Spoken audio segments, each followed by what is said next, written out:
예바시 가족 여러분, 안녕하세요. 12월 16일 수요일 아침 새롭게 우리에게 허락하신 하나님께 감사합니다. 다 같이 묵상 기도하고 오늘의 예바시 시작하도록 하겠습니다.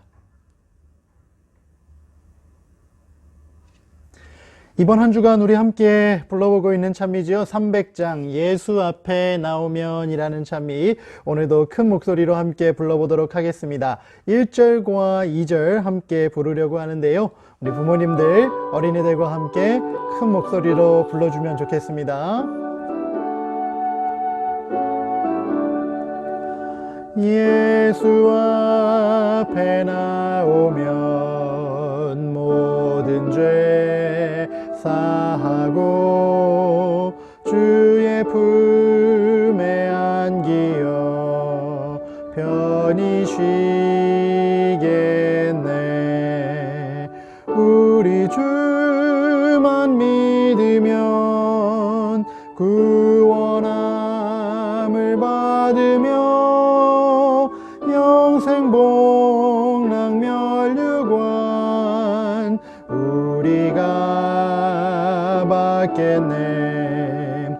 예수 앞에 날마다 은총을 받으며 마음의 기쁨 넘쳐서 감사리라.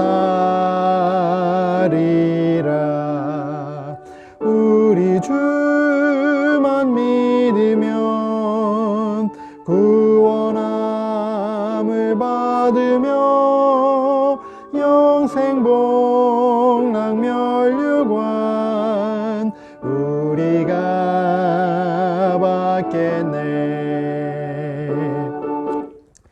예수 앞에 나와서 그분의 은혜를 날마다 경험할 때 우리 마음에 기쁨이 넘치겠다라고 찬미는 설명해 줬어요. 여러분, 행복해지고 싶나요? 기쁜 하루 보내고 싶나요?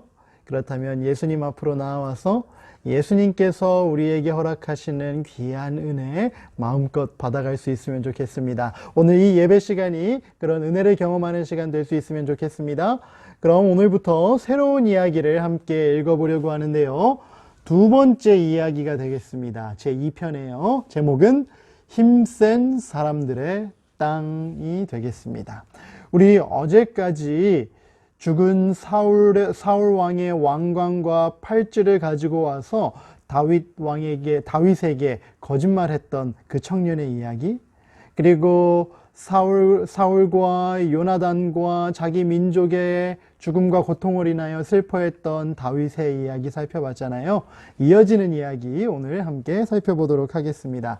교재가 있는 친구들은요, 66페이지의 말씀 함께 읽어보도록 하겠습니다. 사울이 죽었다는 소식을 들은 다윗의 마음에는 여러 가지 생각이 일어나게 되었습니다. 내가 스스로 왕이라고 선언해야 될 것인가? 아니면 좀 더 기다려야 할 것인가? 그것도 아니라면 시글락에 남아서 도시를 다시 세울 것인가? 아니면 동족들이 사는 유다 땅으로 돌아가서 살아야 할 것인가? 앞으로 자기가 어떻게 살아야 할지에 대한, 어떻게 행동해야 될지에 대한 여러 가지 질문들이 마음속에서 생겨나기 시작했어요. 그는 언제나 그랬던 것처럼 하나님께 그 문제들을 가지고 갔습니다. 하나님, 내가 유다의 한 성으로 올라가리이까? 다윗이 질문했습니다. 올라가라. 하나님께서 대답하시자 다윗은 또 하나님께 물었습니다. 하나님, 그렇다면 제가 어디로 가야 하겠습니까? 하나님께서 대답하십니다. 헤브론으로 갈지니라. 하나님께서 다윗에게 가야 할 위치까지 기도에 응답하셔서 가르쳐 주신 거예요. 다윗은 하나님의 원하시는 것을 알고자 단순한 마음으로 하나님께 이렇게 여쭈어 보았던 것입니다. 여러분, 우리한테도 이런 마음 필요할까요? 너무 복잡한 생각하지 말고요, 단순한 마음으로 하나님께서 가르쳐 주시는 대로 행할 테니 말씀해 주시옵소서라고 이야기할 수 있는 믿음이 필요해요. 그런 믿음 가운데 하나님께서 갈 길을 보여주시고 그 일을 이룰 수 있는 능력도 베풀어 주시거든요.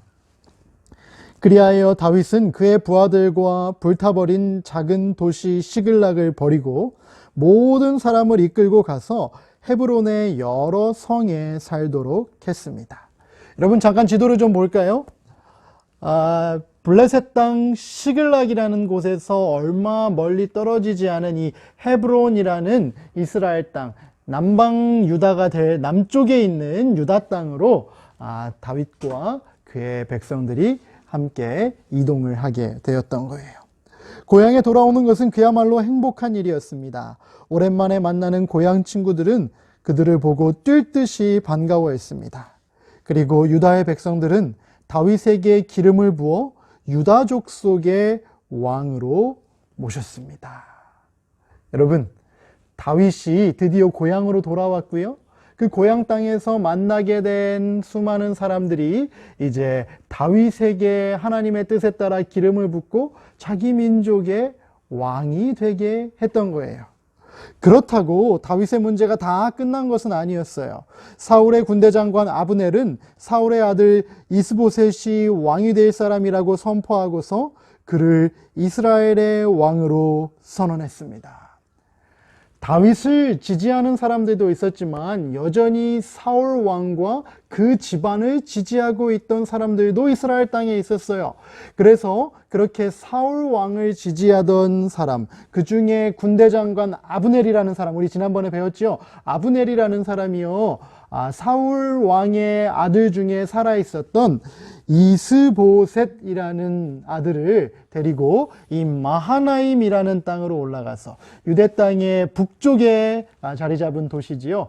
그곳으로 올라가서 이스보셋에게 왕권을 쥐어주고 그곳에서 왕으로서 통치하도록 했던 거예요. 두 권력이 지금 마주치게 되었던 것이죠. 이제 유다의 왕 다윗과 이스라엘의 왕 이스보셋이 일어난 것입니다. 두 왕 모두 군대를 가지고 있었습니다. 아브넬과 요압이 각각 군대의 장관이었습니다. 어느 날 두 군대 장관은 각기 부하들을 이끌고 기브온 연못가에서 마주치게 되었습니다. 연못을 사이에 두고 한편은 이쪽에 한편은 저쪽에 앉게 되었습니다. 그렇게 다윗의 군대와 죽은 사울 왕을 추종하는 사람들의 군대가 어느 날 이 기브온이라는 곳에서 마주치게 되었다라는 것이지요. 어떤 일이 벌어졌을까요? 그 이야기는 우리 내일 함께 살펴보기로 하고요. 오늘의 말씀을 함께 정리해 보도록 하겠습니다. 1번입니다. 시작. 구체적인 행동을 하기에 앞서 하나님께서 원하시는 것이 무엇인지 알고자 단순한 마음으로 기도했던 다윗의 모습을 닮도록 해요. 목사님이 이미 설명했기 때문에 길게 이야기하지 않을게요. 단순한 마음으로. 그 단순한 마음이라는 건 하나님의 뜻에 따라 움직이겠습니다 라고 결심하는 마음이에요. 그 마음으로 오늘도 우리 하나님의 뜻을 구하는 행복한 하루 될 수 있으면 좋겠습니다. 두 번째 내용 읽어볼까요? 시작. 하나님의 응답에 따라 고향 땅으로 돌아왔지만 이스라엘의 온전한 왕이 되기 전에 다윗에게는 여전히 해결해야 할 문제들이 있었어요. 여러분, 하나님의 뜻에 따라 움직인다고 해서 모든 문제가 눈 녹듯이 한꺼번에 사라지는 건 아니에요. 하나님께서 인도하시는 그 길에 따라 움직일 때에도 우리의 노력과 하나님의 축복이 하나 되어 헤쳐나가야 할 문제들이 생길 수 있다는 것이죠. 다윗에게 그 문제는 바로 남쪽에 자기를 추종하는 세력들과 북쪽에 여전히 사울 왕을 추종하는 세력들을 하나로 묶어내는 일이었어요. 그 일이 어떻게 이루어질지 우리가 앞으로 함께 살펴보도록 하겠습니다. 그럼 다 같이 기도하고 오늘의 예배 마치도록 하겠습니다. 하늘에 계신 하나님 아버지, 사울 왕의 죽음 이후에 다윗이 어떤 행동을 해야 할지 하나님께 단순하게 묻고 고향 땅으로 돌아온 이야기를 살펴보았습니다. 고향 땅에 돌아왔으나 여전히 해결해야 할 문제들이 있었습니다. 하지만 다윗은 하나님의 뜻에 따라 움직일 준비가 된 사람이었습니다. 하나님, 우리도 그렇게 하나님의 인도하심에 따라 움직이며 하나님께서 보여주시는 길에 따라 순종하며 살아가는 사람들 될 수 있게 도와주세요. 오늘 하루 그런 연습하는 행복한 하루 될 수 있게 축복해 주시기 바라며 예수님의 이름으로 기도드립니다. 아멘.